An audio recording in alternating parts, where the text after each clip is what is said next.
Assalamualaikum warahmatullahi wabarakatuh. Bertemu kembali di Kak Yatno Bintang. Kali ini kita akan melihat pendidikan terbaik di dunia, yaitu Finlandia. Nah, pendidikan di Finlandia menjadi terbaik di dunia karena menggunakan pendidikan bergaya kepramukaan. Seperti apa pendidikan bergaya kepramukaan dan apa kaitannya, apakah bisa diterapkan di Indonesia? Ikuti kali ini. Salam Kak Yatno Bintang.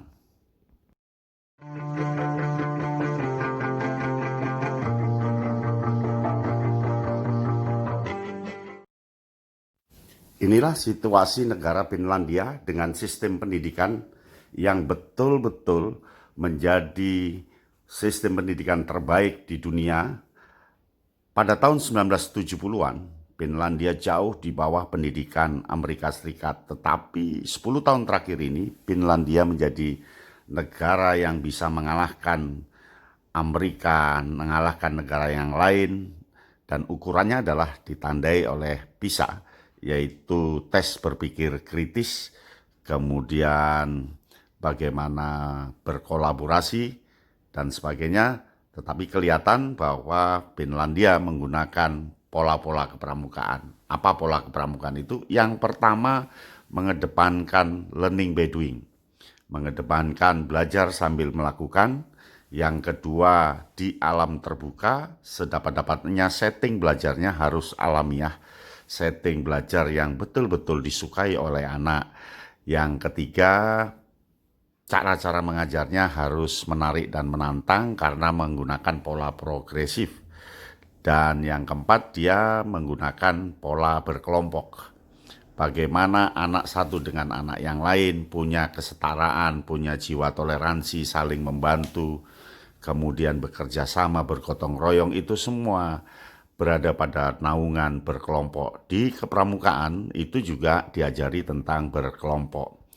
Kemudian berikutnya ada sistem penghargaan. Dalam kepramukaan itu setiap peserta didik diberi penghargaan. Begitu juga pendidikan di Finlandia, anak yang mampu berpikir kritis, kemudian menggali sesuatu dengan keterampilan bertanya, keterampilan menjawab, memaparkan, kemudian berkomunikasi, itu selalu diberi penghargaan oleh gurunya.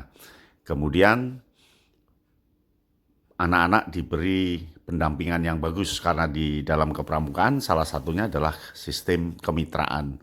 Jadi orang dewasa itu adalah sahabat, teman, saudara bagi murid-muridnya sehingga guru tidak canggung ketika berhadapan dengan siswa. Kita lihat guru dia duduk setara dengan anak, bahkan gurunya jongkok untuk menyetarakan posisi duduk dengan siswanya.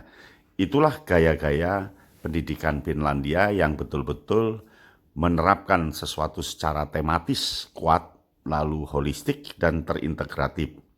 Gurunya betul-betul mampu menjadi aktor yang bagus dalam mengelola pendidikan. Dan pendidikan kepramukaan di Indonesia seharusnya bisa seperti itu, dan pendidikan kepramukaan kalau metodenya dieksplor dengan bagus tentu mampu mengangkat pendidikan di Indonesia karena basisnya adalah learning by doing, alam terbuka, menarik dan menantang atau progresif, kemudian berkelompok dan diberi penghargaan, lalu sistem tanda kecakapan, dan guru sebagai mitra. Yang terakhir, di situ ada norma yang mengikat mereka semua. Norma itu dalam kepramukaan dinamakan kode kehormatan, yaitu Trisatya dan Dasadharma.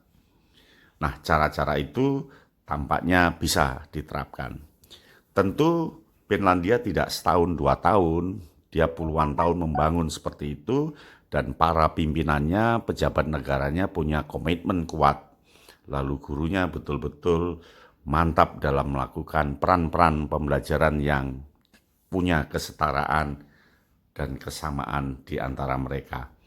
Nah, kekuatan Finlandia perlu kita tiru, perlu kita lakukan dengan indikasinya anak kuat dalam melakukan komunikasi, ada alasan yang dibuat oleh anak dengan baik, berpikir kritis, kolaboratif, dan betul-betul mendalam. Tentu Anda semua bisa. Nah, Finlandia memang komitmennya sangat kuat, gurunya betul-betul teliti, pembelajarannya individu tapi berkelompok, dan berkelompok tapi memperhatikan perkembangan individu. Kita amati dalam film-film itu, terlihat sekali bahwa guru punya komitmen yang tinggi, betul-betul bersahabat, punya kesetaraan di antara siswa-siswa.